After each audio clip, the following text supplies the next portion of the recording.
Hello everyone, Madhusudan Raj again. Today we are going to discuss the ongoing farmers' protest and their demands of minimum support price for their crops. So we know that since last couple of days, many farmers from Punjab and Haryana, Uttar Pradesh, Bihar, even southern states of Karnataka, Maharashtra, they are marching towards New Delhi with their unfulfilled demand of government providing minimum support price for some of their products, something like 27 or 25 products. And the because remember, this farmers protest was ongoing. It's just a resumption of the ongoing protest. They protested 2 years ago. Also, they were sitting on what we call dharna for close to like 1 year. And after that, when the Narendra Modi government introduced those draconian farm bills, about which I have written already, and many of the so-called liberty lovers and free market economists were praising as good reform. It wasn't. If you read those bills, then you will know that it was just a plot for the corporate takeover of the Indian farming sector, and basically, it is going to unemploy so many farmers and kill them. We'll discuss this in a while. That why any kind of discussion of any kind of free market in farming in India doesn't make any sense at this point of time. So at that time, the Narendra Modi government took back those, two bills and promised the farmers that they're going to give them minimum support price. But since that date, they haven't done anything else. So the farmers were waiting for him to make a move. And recently, the 17th Lok Sabha last session ended, and the farmers saw that there was no bill on introducing the MSP, making it a legal, law. So they gathered and they are marching towards Delhi right at this very moment. But this time around, Narendra Modi government is cracking down on them with its full might and treating them as if they are terrorists or soldiers of Pakistan. Borders on Haryana and in between everywhere are fortified as if the war is going on. They are dropping tear gas cells on them using the drone technology, firing rubber bullets as well as 315 bullet shots, and so many farmers are already injured, including children. And I think on the Haryana Sambhu border, all of them are right now having a gridlock, facing each other since last 2 days. So as it happened in last time also, the mainstream media, which is in the firm hands, grips of the authoritarian totalitarian Narendra Modi government, they've started calling names to these farmers, and they have started putting forward all kind of arguments that why farmers demand of minimum support price is wrong. So in this regard, yesterday I was listening to an interview of a premier agricultural economist of India, Professor Arun Gulati, who was interviewed by Rajdeep Sardesai of India Today. And in my today's discussion, I want to talk a little bit about what Professor Gulati was saying, and I want to tell you why what he was saying is not right. It doesn't make any sense in India at this moment. So then we'll discuss what are the alternatives, because remember, everybody is talking about Narendra Modi also when he was campaigning for his prime ministership in 2014 promised minimum support price and everything to the farmers, because when Congress government instituted the Swaminathan Committee for Agricultural Reform, MS Swaminathan, who was recently given Bharat Ratna Award, the agricultural scientist who brought green revolution in India. Swaminathan Committee was appointed by the Congress, and that committee proposed some kind of formula for giving minimum support price. They advised, they suggested that farmers should get some kind of minimum support price for some kind of income. So basically, the whole goal was to raise the income of the farmers, and that's the question that even Desai was saying, that then how to raise the income of the farmers and how to protect them basically from the vagaries of nature and other kind of problems. That question, is applicable to everybody else in India. How to raise the real income of everyone, not just farmers, but for everybody else who is working. So I will discuss about that because I don't disagree with the goal of all this agitation that is going on. Everybody should have, the standard of living of everyone should go up. There is no doubt about that. But the problem is, what are the correct ways of doing that?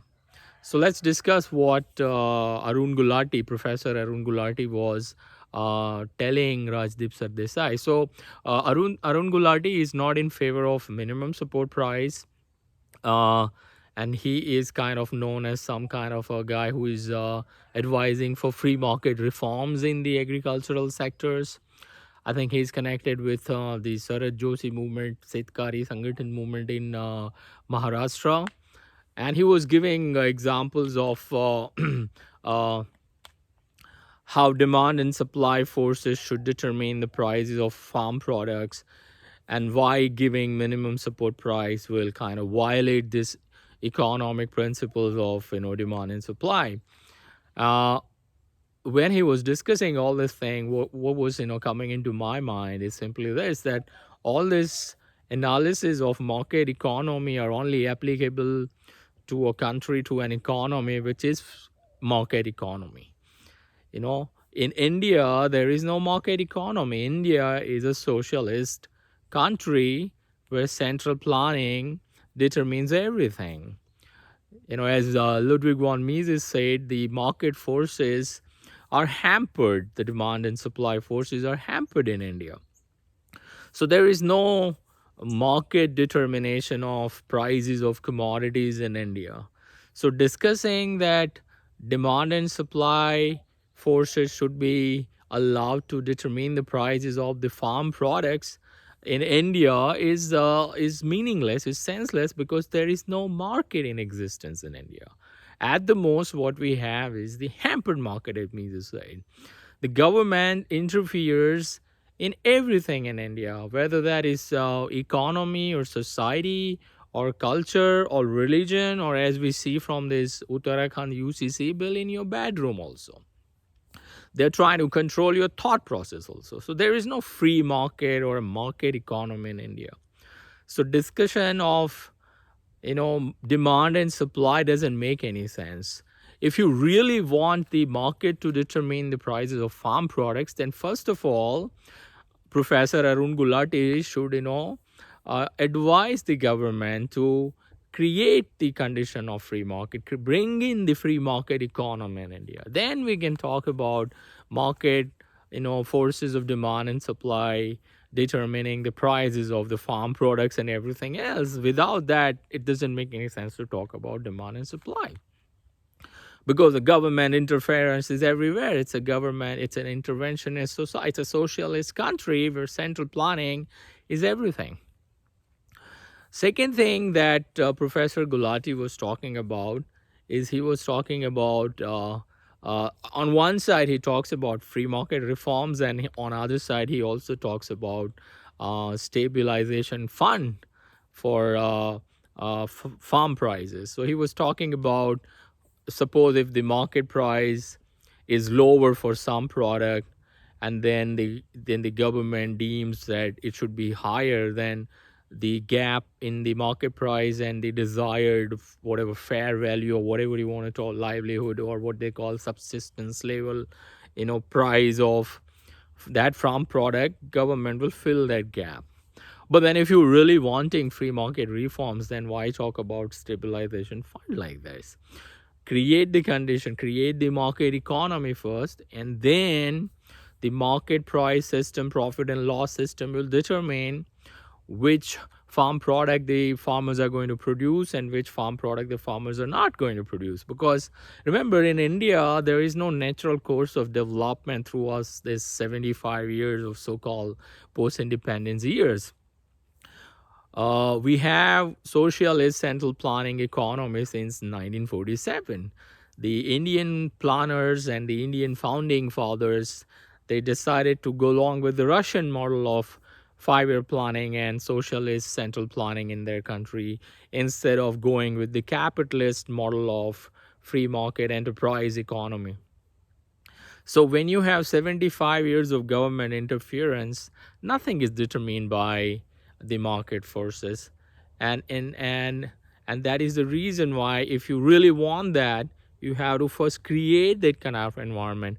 And I will tell you how we can, begin on that path if you really want to remove the government interference from the economy. uh, so there is no, kind of, it doesn't make any sense for discussion of stabilization fund when you want market reforms in the farming sector. You have to remove the government intervention from the whole economy and society, everything.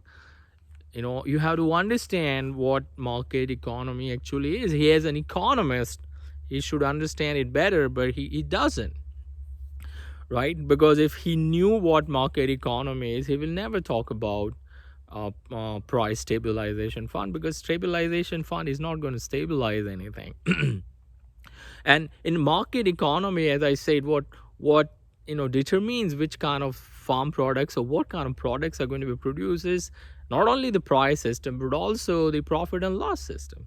Because India doesn't have the natural course of development where slowly people are moving from the farming sector to the industrial sector and from industrial sector to the service sector economy. Everything is mixed up.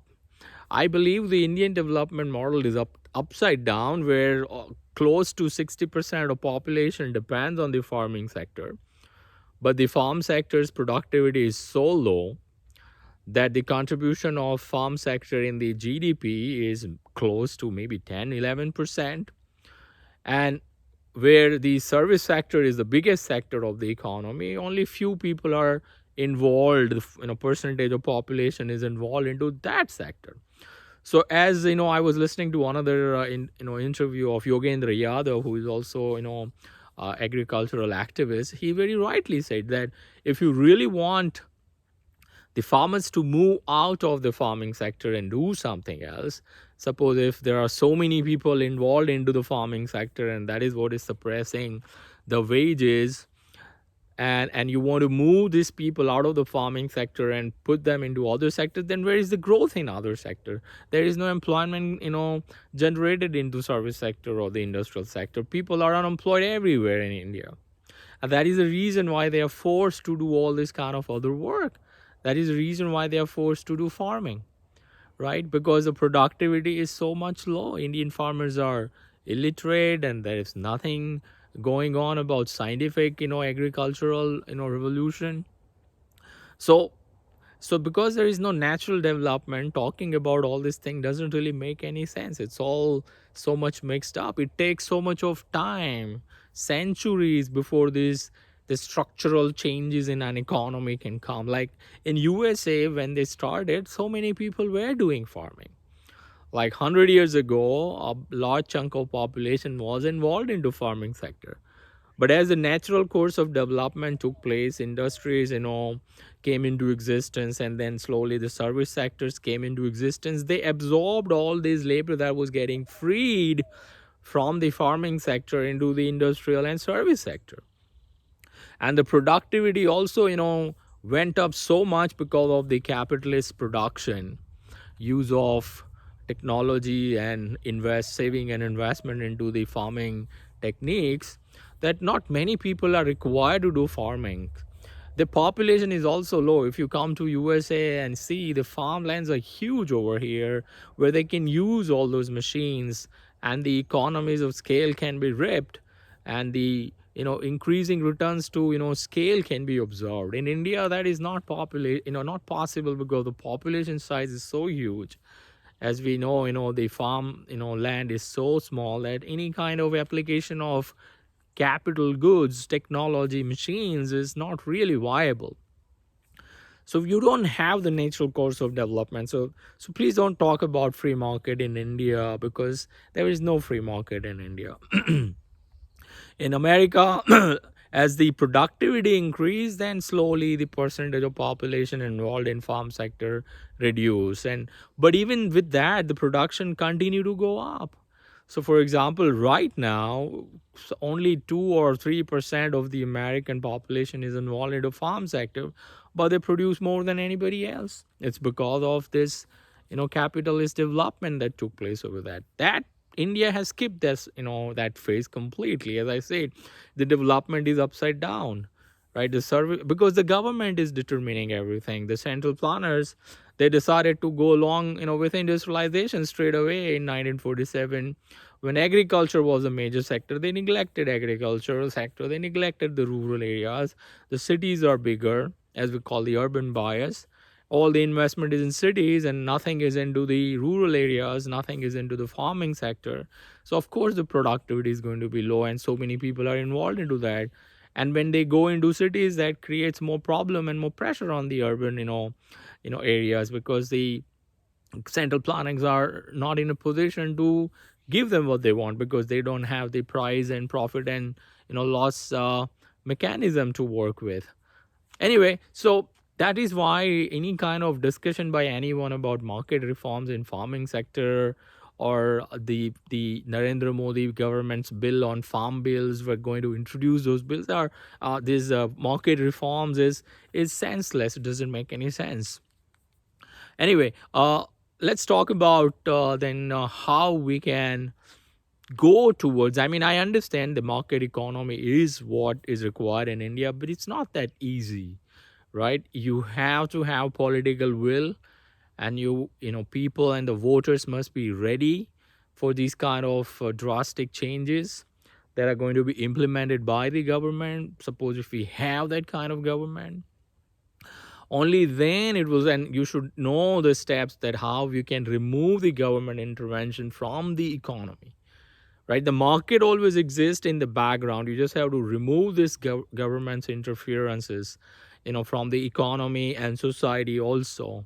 So how do we do that? Because I agreed, as I said, with the goal of increasing the real income and real wages of not only the farm sector workers, the farmers, but for everybody else.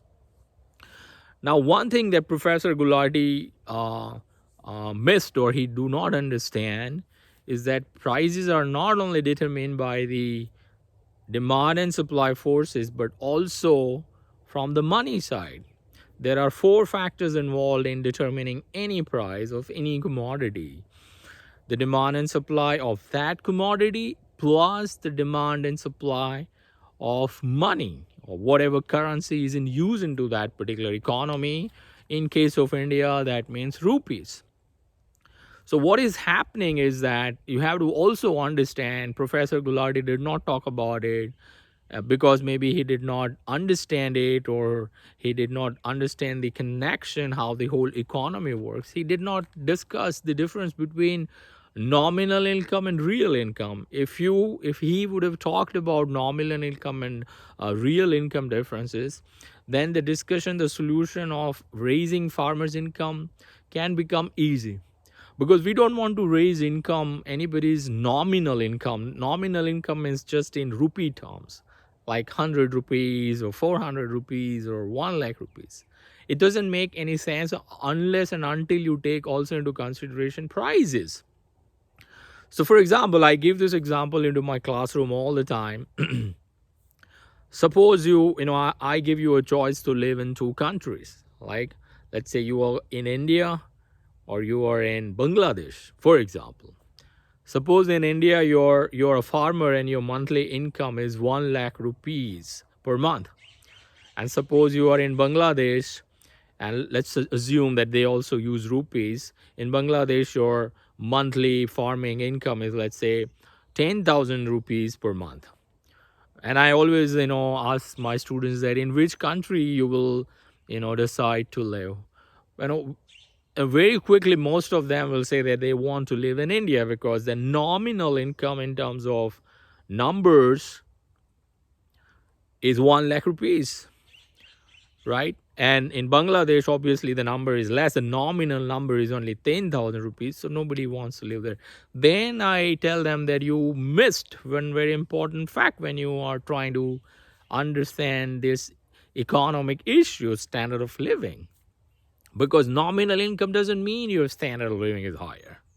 It means absolutely nothing. And when you're doing an economic analysis, you should always discuss in terms of the real values, not in terms of the nominal values, because nominal values means nothing.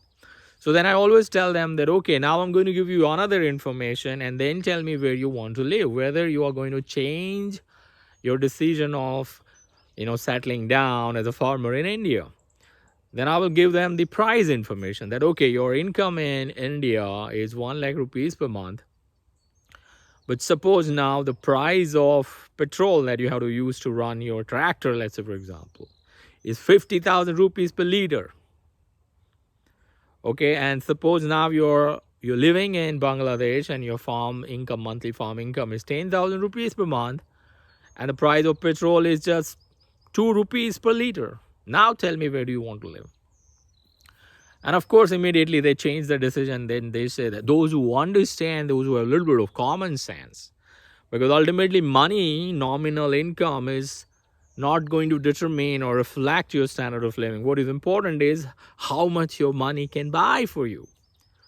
Because remember, money is nothing but a common medium of exchange only. Nobody is going to eat money. Nobody is going to drink money. Nobody is going to live under the house made out of money.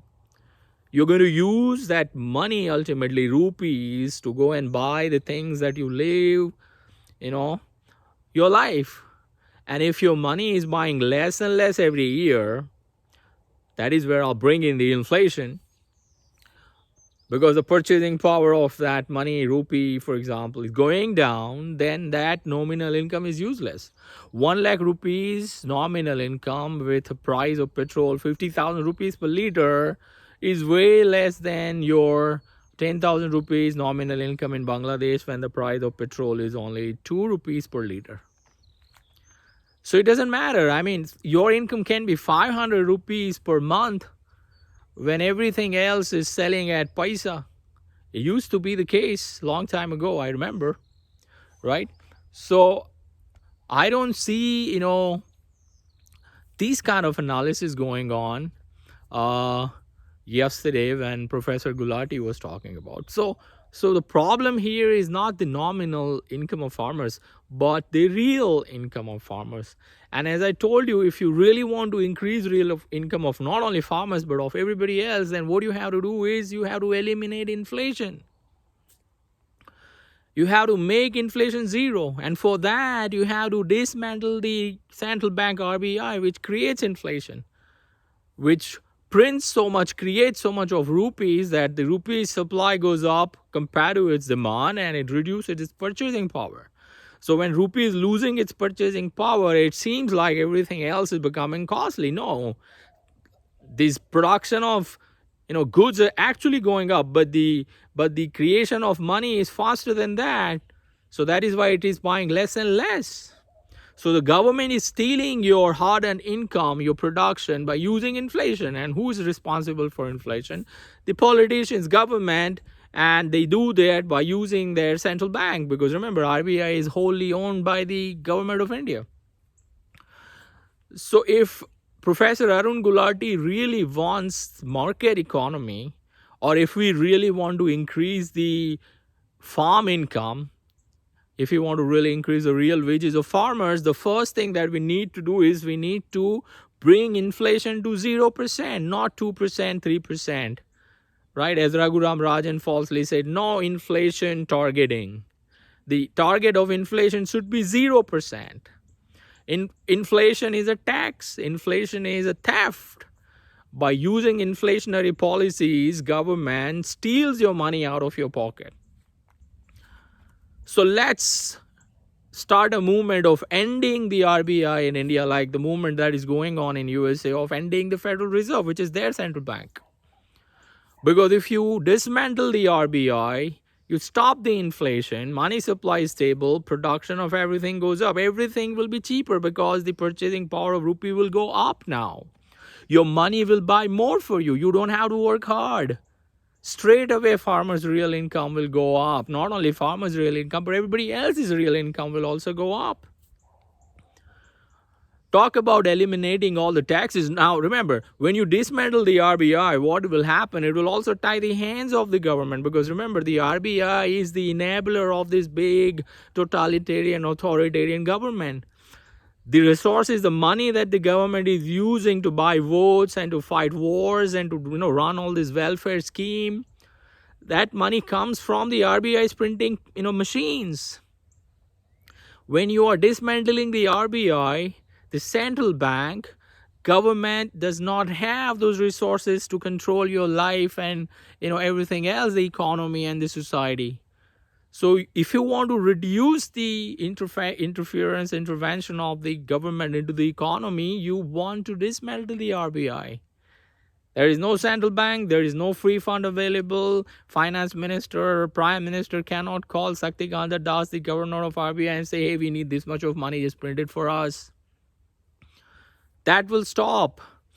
The government expenditure has to go down, and for that you have to stop the RBI from printing money, and for that you have to dismantle the RBI. Now, I know many people will say it's very radical, but then you have to do these kind of things if you are really interested in raising the farmer's income and everybody else's income, right?